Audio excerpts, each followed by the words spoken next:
Hello po, kamusta po? Ngayon po share ko naman po sa inyo kung ano po ba yung mga safe at pwede pong gawing beadings bukod po sa kusot. Dahil hindi lahat ng uri ng kahoy na ginagawang kusot po ay pwede pong gamitin bilang sapin or beading sa mga hamster. Meron po kasi mga kahoy na nagkakaroon po ng allergy or nagbibigay ng allergy sa mga hamster. Ganun din po sa ibang mga hayop na gumagamit din po ng kusot or beadings. Kaya mahalaga din po na alamin nyo po kung anong klase o anong uri ng kahoy yung ginawang kusot bago nyo po ito bilhin or bago nyo po ibigay sa mga alaga po ninyong hamster. Ganon din po sa iba nyo pang mga alagang hayop na gumagamit po ng mga kusot. Mahalagang meron po talagang beadings yung mga hamster. Ganon din po sa ibang mga hayop kasi ito po yung nagpapanatili ng kalinisan sa loob ng cage. Ganon din po sa mga hamster or sa iba pa pong mga hayop. Ito po pala yung ginagamit kong kusot para sa mga hamster ko. Ito po, sako-sako po pag bumili. Hindi po siya maalikabok o hindi po siya durog. Paluchina po ito guys. So, binibili ko po ito online lang din po ako nag-order.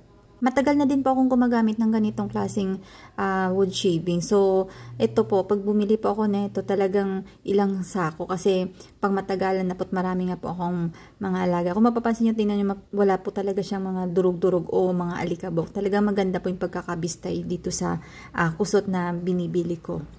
Tsaka very absorbent din po siya. Yung amoy niya natural lang po na talagang kahoy lang. Yan, maninipis po yung hibla niya. Parang din po siyang yung imported na nabibili.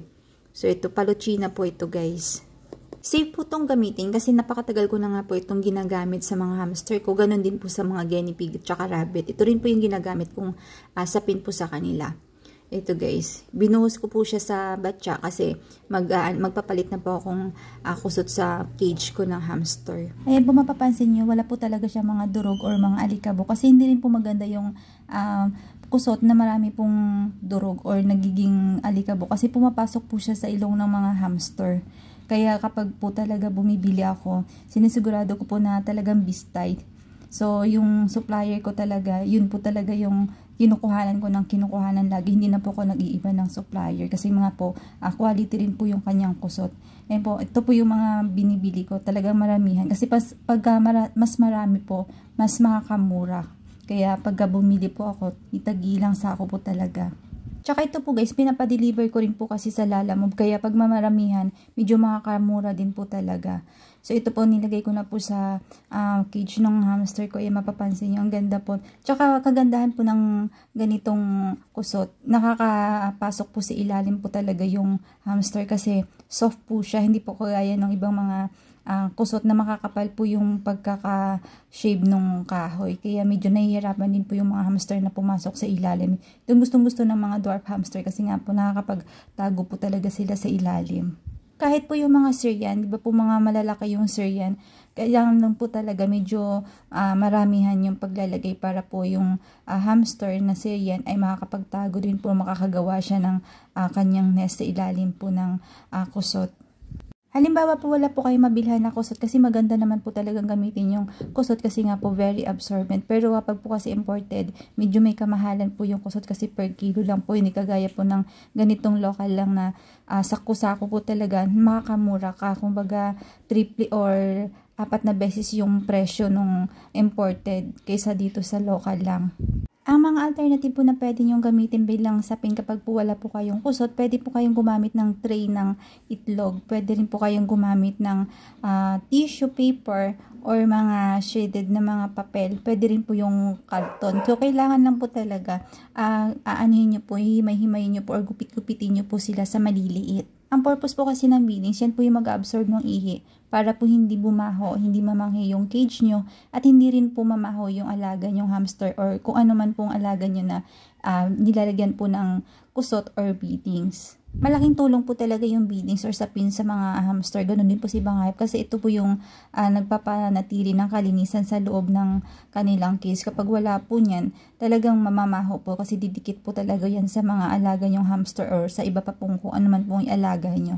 So, mahalaga po talaga na meron kayong mga sapin sa cages nyo. Yung ganitong klaseng kusot na gawa sa paluchina, marami po nitong nagbebenta online. So, malalaman nyo naman po yan ng paluchina kasi nakalagay naman po doon na paluchina yung mga binebenta nila. Siguraduhin nyo lang po talaga na yung kanilang pinibenta ay bistay na po or malinis na. Kumbaga wala ng mga durog-durog, wala ng mga alikabok. Talagang kailangan malinis na para po safe din po siyang gamitin para sa mga hamster. Tsaka hindi rin po siya hassle. Kasi kapag po nakabili kayo ng halimbawa sako-sako nga po tapos hindi siya nabistay, bibistayin nyo pa rin po yan. Kasi ganyan din po ginagawa ko noon na nagpadala sa akin ng yun nga po kusot tapos hindi pa po siya bistay.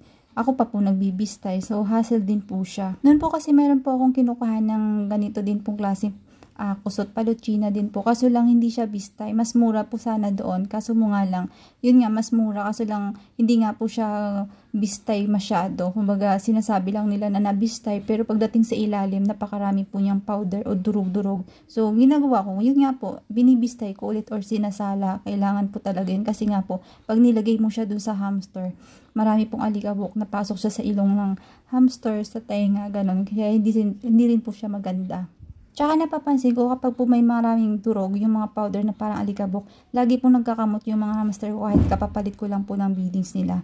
So, kaya yun, nag-decide po ako na maghanap ulit ng supplier ng Paluchina. At ito naman po, nakahanap po ako. Ilang taon ko na rin po tong supplier, tong kinukuhanan ko. Sa mga magtatanong, taga Cavite nga po pala ako. Dito sa Cavite, napakarami pong nagbebenta ng mga ganitong kusot. So, madali nyo maghanap ng ganitong kusot dito sa Cavite. So, sa mga online po, marami po neto. Kaya hindi po siya mahirap hanapin. Kasi, pag naghanap kayo sa Facebook, sa Lazada, sa Shopee, makikita nyo po yung may maraming nagbebenta ng kusot. So, maghanap lang po kayo ng mga supplier na medyo maganda. So, wag muna kayong bumili ng maramihan. Kumbaga, itry nyo muna isang sako kung gusto nyo ng sako-sako or kung per kilo, kung ilang kilo po muna para matest nyo kung maganda po talaga yung kanilang produkto, yung kanilang kusot or hindi. Kasi po nangyari nga po sa akin yan na sabi maganda, bistay na malinis na. Tapos pagdating po sa akin, hindi naman po pala ganun kalinis yung pagkagawa. So hanggang dito na lang po, maraming salamat po sa panonood at sa suporta. Palagi po mag-iingat at God bless you all.